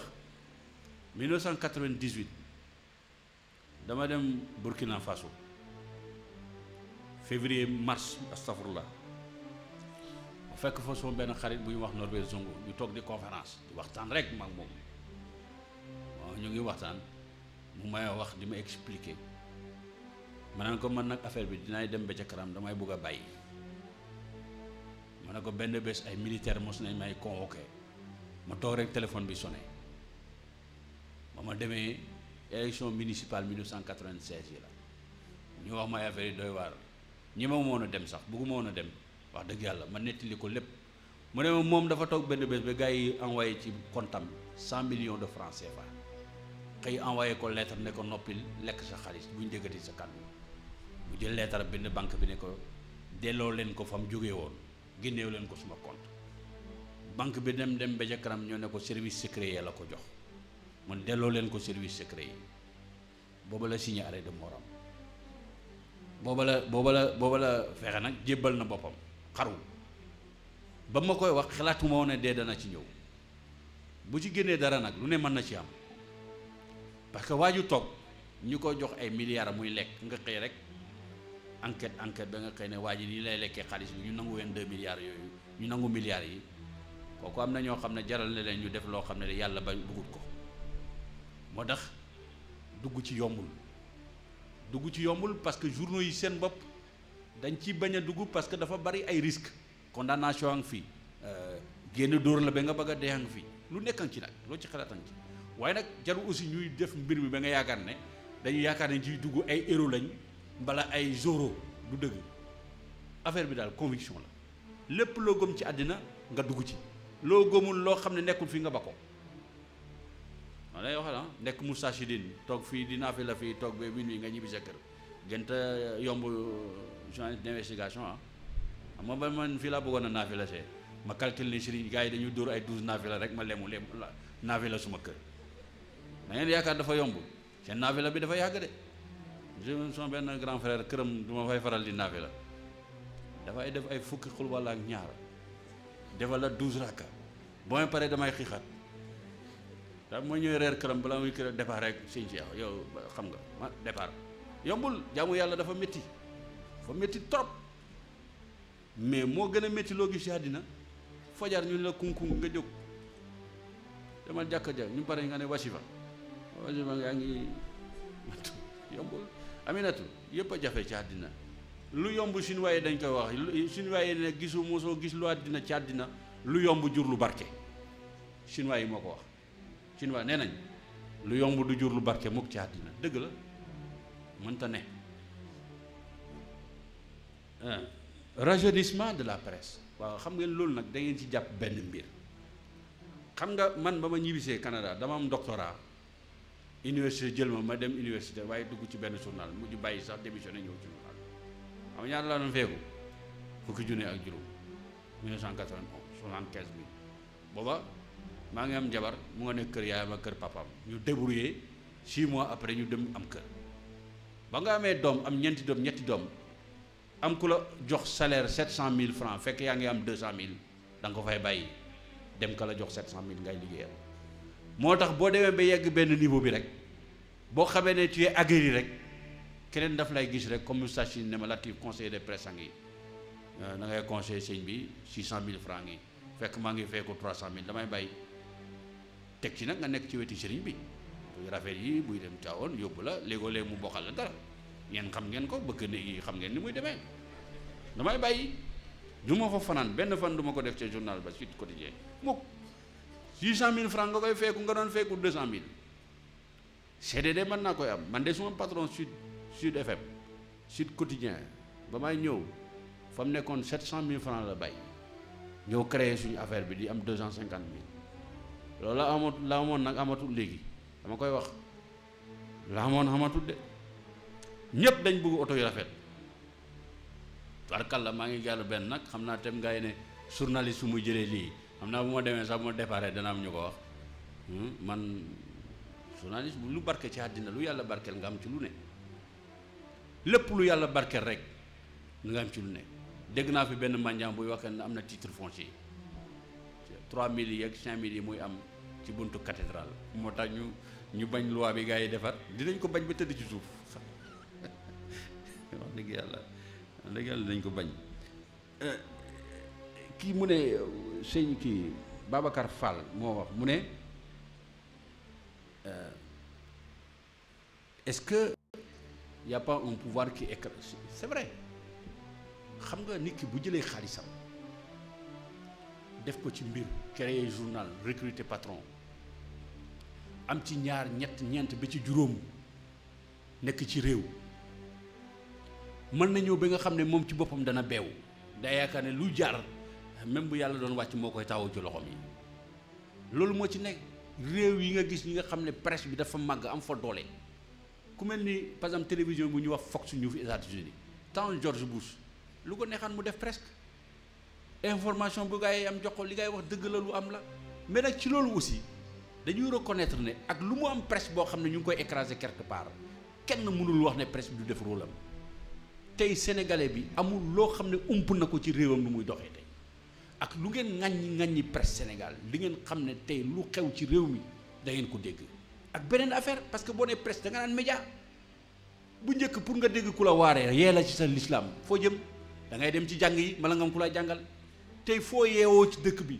nga am ustaas yu fasaa yu xam-xam di la waxal ni nga jàmmoo àddina média la mënuñ jël média yi rek sànni ko wér leen ci affaire journalisme rek parce que liberté de la presse ak presse quatrième pouvoir dem na ba foofu yemul képp rek ci liggéeyu journaliste suñ xëyee ne leen sida lii moo koy joxe média yi la lii ngeen war a moytu suñ xëyee ne suma gars yi nag ñoom wala ñoom de jigéen ñi rek man damay foog ne sax góor ñi amuy responsabilité boo déggee suma waaree suma gars yi jigéen a war a def nangam da ngay dégg ne da ngay foog ne sax góor amul responsabilité te bu jigéen juree doom dem di uti dépense moom ci boppam nga ne léegi ngaaral yow boo xëyee romb ko mbala bu guddee boo fayee ko def sa poche dem seeti genn tëdd fa di lekk dibi ah bàyyi sa njaboot lekkul ñu naan jigéen waaye jigéen a dee suñu réew yi suñ devoir yi dañ koy teg fale nag topp jigéen yi boo déggee waare bi da ngay tiit jigéen na nga muuru jigéen na nga def nangam jigéen defal nangam góor ñi nag ñun suñ demee danañ yàgg taxawaay ba dana yàgg ci ñun lay yàggee maa leen wax loolu ñun ñii laa leen wax ci ñun lay yàggee soxna sax may laaj léegi foo jëm ma ne ko ci moustache yi laa jëm mu del si ne ma foo jëm ma ne ko yow xanaa guma li ma la wax yooyu lu yëpp ni weeru koor yow ni weeru koor nga bëgg ma takkal ci taxaw ma ne ko moustache yi ma ne suba na presse bi bind ne maa ngi woon fii de jàmm ne ñooy qui est journaliste waaw man dama wax benn affaire gis nga lépp loo nekk ci àddina te amoo ca conscience la ngay def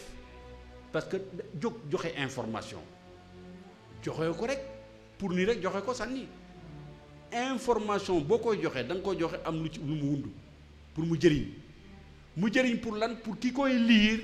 mën koy jëfandikoo ba nga xam ne la muy wax ak la muy jëf bu tegee di ko def dana am éclairage par rapport à ça mais donc information ba ngay joxe dafay nekk information boo xam ne boo koy joxe da ngay xam njëriñam te njëriñam boo fa yeggee xam la mën a jur man lépp lu ma bind nag am na lu ma ca wut loolu mooy engagement bi parce que man aussi du ma njaal c'est-à-dire suma réew su ma xoolee nañ koy doxalee ma jël engagement loolu mooy conscience politique du engagement ci parti politique parce que tout est politique dans la vie tout même organisation bi ngeen def c'est une organisation politique mais le fondement c'est de travailler pour aller vers Dieu connaître Dieu enfin jaamu ko en tout cas voilà donc l'engagement c'est nécessaire xam nga boo ñàkkee conscience mooy indi lu bari boo amee conscience politique boo jógee di bind dara balaa nga koy bind da nga koy càmbar xool ko lii lu ma ko bindee lu muy jur ak ban impact lay am nga soog ko bind boo ko amul mu ngi mel ni mala muñ bàyyi rek muy dox conscience mooy am ndayoo am gis ak seetlu am tey ak tekk soo ko amul doo jëm fenn ci àddina man nag suma engagement benn la mooy que ñi nga xam ne ñoo ñu jiite jubal ndax ñi nekk suuf jubal loolu laa ko xalaat amul benn engagement bokkuma parti politique ànduma parti politique suma parti politique Sénégal la waaye nag politiciens yi dañ fexe ba dugal suñ bopp yi ne politique ki ko war a wax mooy ku bokk ci parti te loolu du origine bi ñi nga xam ne xam nañ li démocratie du temps d'Athènes dañ doon wax société politique espace public mooy yéen ak man ak ñun ñëpp parce que politique mooy lan doxal cité bi ni muy doxee ku ne man maa lay doxal sa mbir kay war nga ko laaj ay compte waroo ko bàyyi rek muy def ci mbiru boppam muy def rek lu mu xelaat rek noonu la yéen a moo gën a xam du am na saxaaba yu doon wax yonent bi ne ko ndax li ngay wax sa xalaat la ndax alxuraan la wax yàlla la amul am na Omar ibn Khattab mooy wax ji ku ñëw ak jënd yonent bi ne ko yow li ngay wax ndax sa wax la ndax wax yàlla la bu dee sa wax la d'accord ma bu dee wax yàlla waaye ku jiite nag yow yaakaar ne yàlla nga kenn du la wax dara yaa ngi réer ba pare bugg a réeral askan wi man loolu lay bañ nanguwuma loolu te duma ko nangu ba àddina tukki am na beneen kii mu ne waaw pouvoir sëñ Badara li nga wax dëgg la xam nga tubaab dafay wax sacerdoce pouvoir ñoom sacerdoce la sacerdoce mooy yenn bu ñu la yenn nga yenu xam nga ku yenu du tal dara fii nag ñun xam nga wolof dégg leen xam nga ni ñuy waxee pouvoir nguur mooy bànneex soo faloo rek famille bi falu na jël avion yi garé loué avion loué oto jënd ay 4x4 may ku la neex ku romb nga ne ko 5 millions ngi yow 5 millions yi balaa ngay ñëw amoo koon foo nga dégg nag ñu naan diw sànga ma baax mu ngi leen ay baaxee alal réew mi ku ko ci lekk suñu borom id na la ko isaab nga xam ngeen ko sax mais mënul ñàkk téeméeri sénégalais ngi fii duñ lekk duñ naan nga xëy rek parce que romb nga pale parce que bind nga éditorial bu rafet rek ñu ne bu xeet 50 millions ne la ay wax nga génne dëngal mag di dem takk ñaareel suma gars yi ñoo ci gaaw de suma gars yi gaaw nañu ci trop maanaam dafa neex waaye boo jee dugg te préparé wala ko day da nga xam ne waaw sacerdoce gis nga pouvoir ko xamoon li ci nekk da nga ko moytu yaa am pouvoir bu mu ci munti nekk nag mooy pouvoir maraboutique mooy pouvoir religieux mooy pouvoir bu mu munti nekk kuñ ko jox rek sas nañ la te dégg naa nag suñu borom ñooñu la gën a rëbb ci àddina dégg naa ko de dëgg la ma xarit moom du ma borom xam-xam ba may lay borom xam yéen den ak man ñu confirmer quatrième pouvoir réalité ou utopie au Sénégal je peux dire que c'est pas une utopie pas au sens où on trouverait la réalité du quatrième pouvoir aux États-Unis mais il est embryonnaire ce pouvoir-là il s'installe et je suis tout à fait convaincu que plus la démocratie avance en maturité plus la presse devient en tout cas un contre-pouvoir dans ce pays-là. Il l'est déjà d'ailleurs d'une certaine manière. Et le pouvoir en place le sait. La presse a réussi quelque chose de fantastique avec ce pouvoir. Elle a mis à la disposition du peuple tous les comportements déviants d'un pouvoir avec des preuves à l'appui. Demain, si la justice veut se saisir de ces gens-là, elle n'aura aucune peine à le faire. Aucune. Aucune. On connaît tous les dossiers. Et ce n'est pas ça seulement. Il y a beaucoup d'autres choses qui sont faites dans ce pays-là qu'on ne peut plus faire aujourd'hui parce qu'il y a la presse. C'est incontestable. Mais la presse peut être un poison. Et pour elle-même, et pour les citoyens. Par sa capacité à nuire, à désinformer, à faire des choses qui ne sont pas de sa responsabilité. Voilà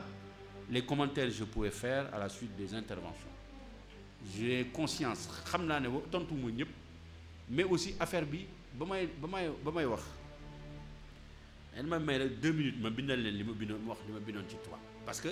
dafa yomb la tekk ci wolof mbir mi dafa jafe parce que bi ma sëñ ma xare ne wolof lay wax ma ne ko sëñ bi on na gën a yomb ma ñëw lire suma kay rek départ de. Le sujet qui m'a été proposé pour introduire notre discussion de ce soir est un sujet classique qui est débattu depuis des années voire des siècles. Il n'a cependant été épuisé nulle part. Et à chaque fois qu'il est abordé, il ne manque pas de déchaîner naturellement des passions et de provoquer des prises de position diverses et variées qui ne font que confirmer la sensibilité du sujet. La presse était réellement un quatrième pouvoir. Je vous ai d'emblée fait une annonce qui exprime une prise de position que nous voulons sans équivoque. Nous n'avons jamais considéré pour notre part que la presse est un quatrième pouvoir, mais plutôt un contre-pouvoir qui surveille le comportement et l'attitude de tous les faux pouvoirs organisés, formels et informels, dont les comportements et les attitudes et les actes peuvent avoir des incidences sur la vie des citoyens. Point. C'est Makhray, wax jàmm.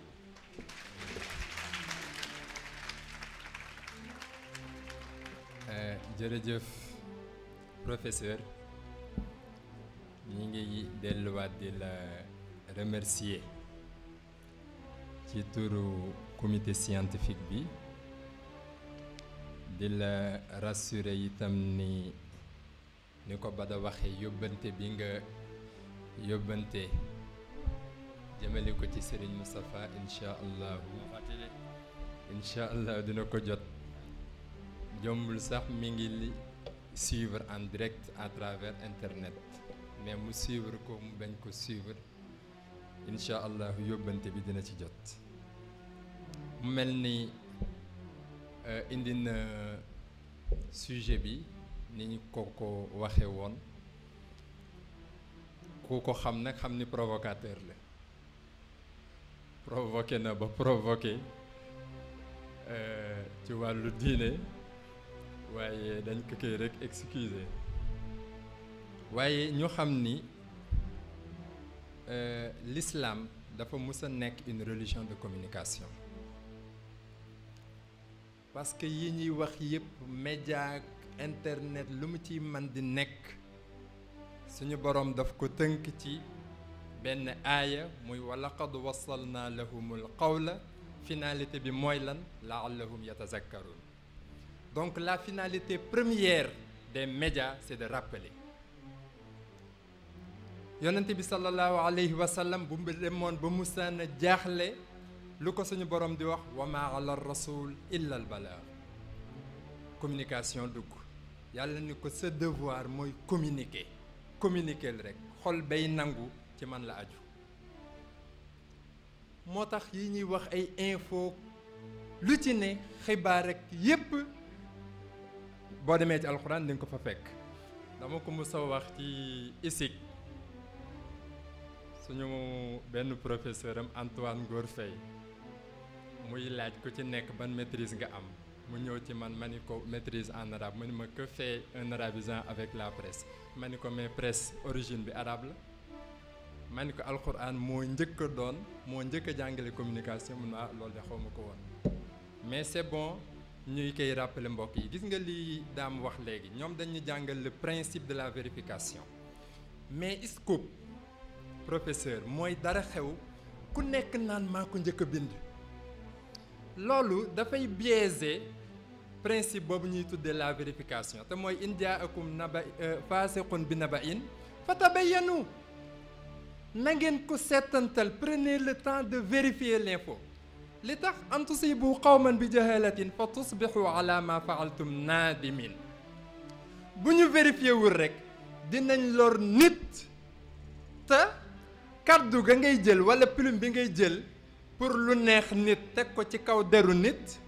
mën na ko topp askanam topp saa ligne ñuy dem ñu koy mettitlu di koy mettitlu ba dugg bàmmeel moo tax Cheikh Al Hadj Malick doon wax ni bu kenn ni reyuma nit fii yeeg taxawoo ci sa kanamu borom parce que wax nga nit kaddu mu koy mettitlu di ko mettitlu ba mu rey ko mais aussi di nga bind dara ci kaw doomu aadama mu koy mettitlu yow yëguloo ko di koy mettitlu ba kenn muy dugg bàmmeel donc c'est une responsabilité boo xam ni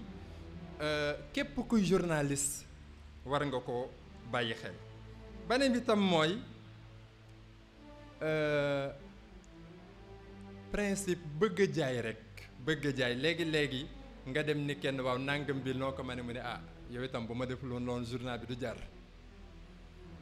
bu ma deful woon noonu xam nga professeur tudd na li nga xam ni loru li kilifa ko doon wax ba mu waxee Serigne ba ko Serigne Cheikh ne li tax ngeen di lekk àddiya mu ni ko xanaa loru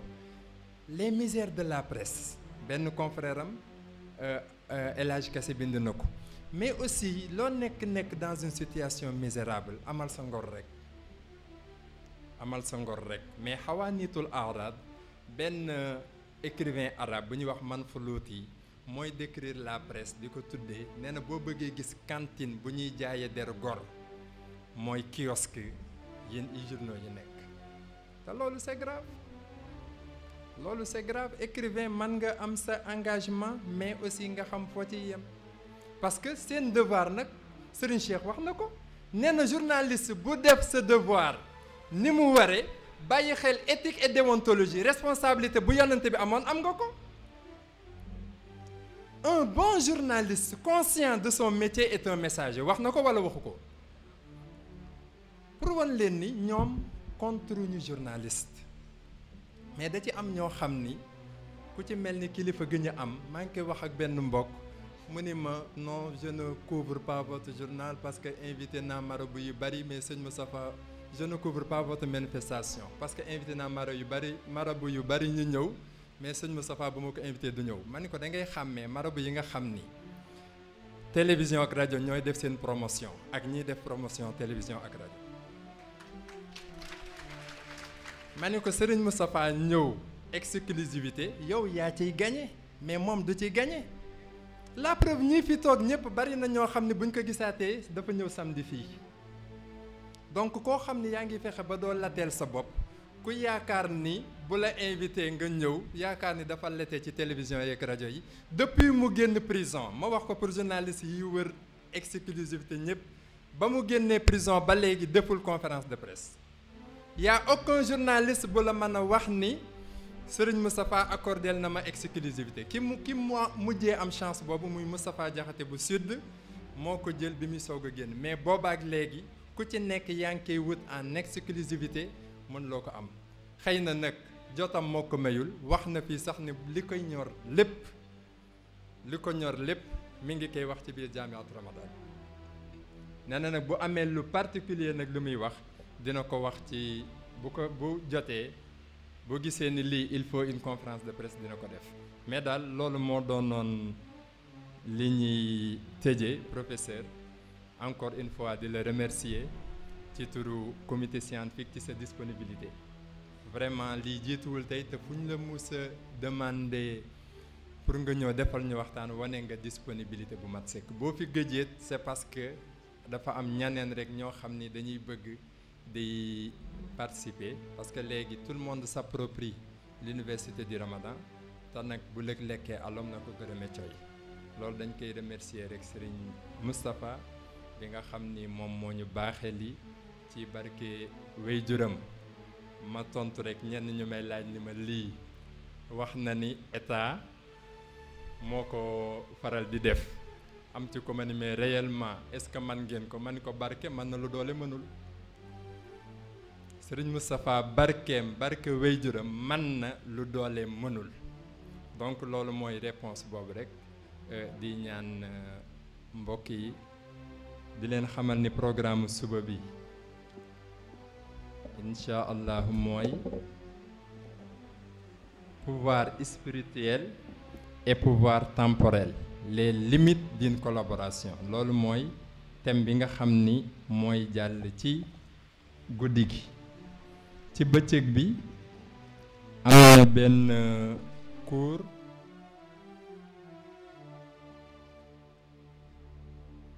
waaw pouvoir spirituel et pouvoir temporel les limites d'une collaboration suñu mbokku professeur Adama Faye moom moo koy def te mu bi war a jàll 16h nag voilà kon daal loolu moo doonoon information yi ñu doon joxe di dellu rek di remercier waat le professeur Abdou Latif Coulibaly di ñaan yàlla itam ci barki weeru koor bi yàlla na ko aar waaw ku mu làq ko fu làq àggul loolu it ñu ngi la koy ñaanal yàlla ku mu aar nga mucc waaw kon daal ñu def fatiha ak falaxi ak naasi tëje ko benn peru salaatul fatihi wala salaatu bu waay man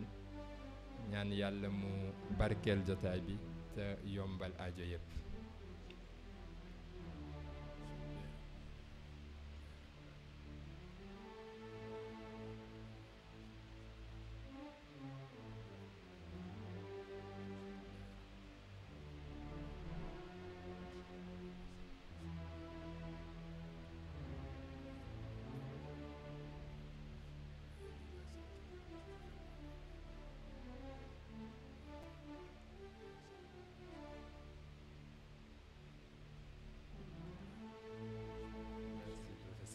Maktoum Prod. N'oubliez pas de vous abonner et activer la cloche de notification.